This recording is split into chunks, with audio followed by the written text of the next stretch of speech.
I wanted to kind of pivot real fast for something we talked about last week. We talked about Joey Styles, and and we got a lot of great feedback on that. So go ahead and check. If you look above Meanie there, go ahead and hit subscribe right there on youtube.com/@mindofthemeanie and check us out and listen to last week's show.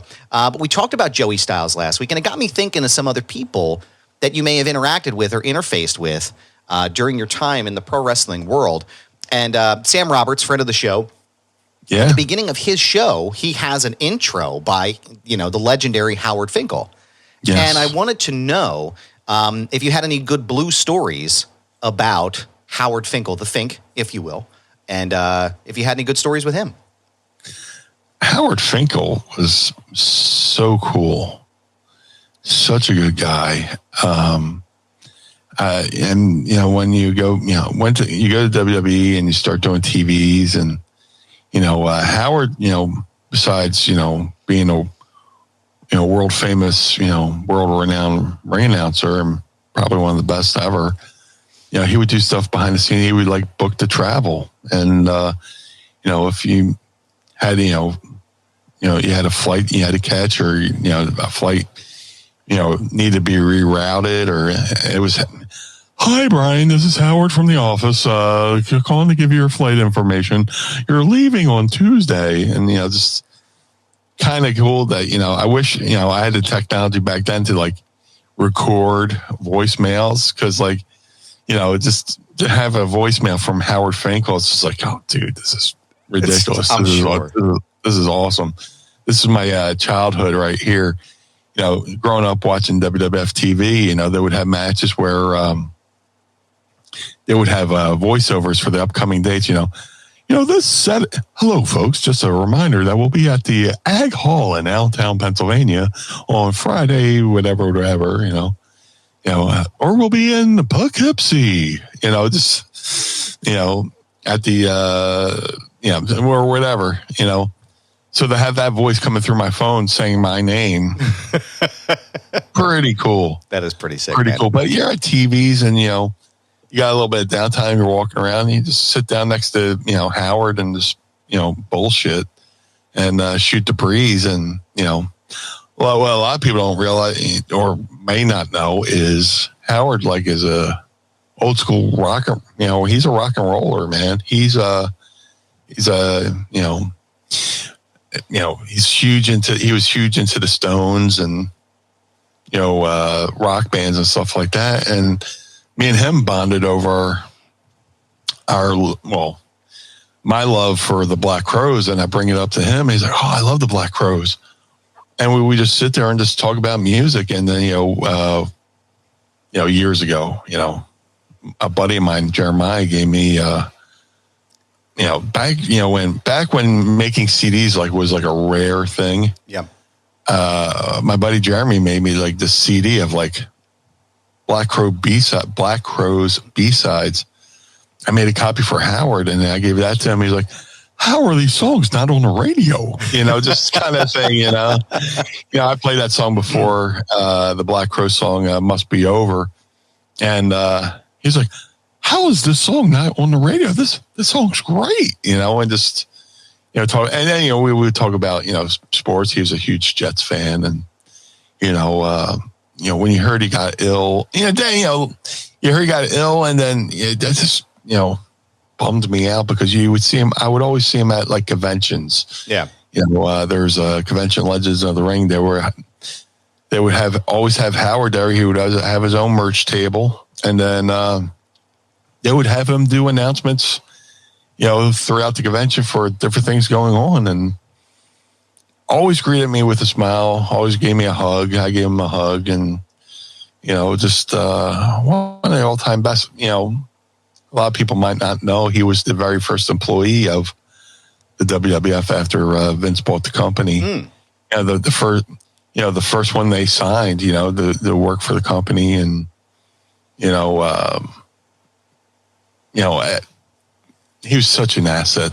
Yeah. They always have those things.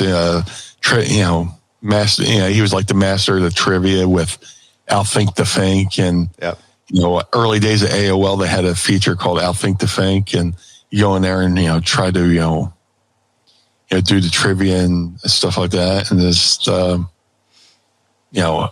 think back to all my childhood memories, Yeah. the launch of WrestleMania, launch of Hulkamania. He was right there, I knew World Wrestling Federation champion. Just think of all the memories and the voice of my childhood, Howard Finkel. I was very fortunate to get to know him, and he's a very dedicated, employee. He loved the wrestling business, and the wrestling business loved him back. I have something that I'm going to play for you real fast because I'm not sure how many people have heard this in quite some time, but it's actually the Fink announcing you coming to the ring, and I haven't had a chance to clip this yet, so we're going to play it through a little bit, but I just want to get your thoughts on this. Here comes the Blue Meanie, one of Vince Russo's favorite superstars. He has a chance to win the Intercontinental title here in New York. Scheduled for one goal is for the World Wrestling Federation Intercontinental Championship. In the ring, the challenger, weighing 333 pounds, the Blue Meanie. Sick, dude. Sick. Absolutely sick, man. Yeah. Blue. He put all that English on it too, man. That's fucking great, man. So That's cool, all. man.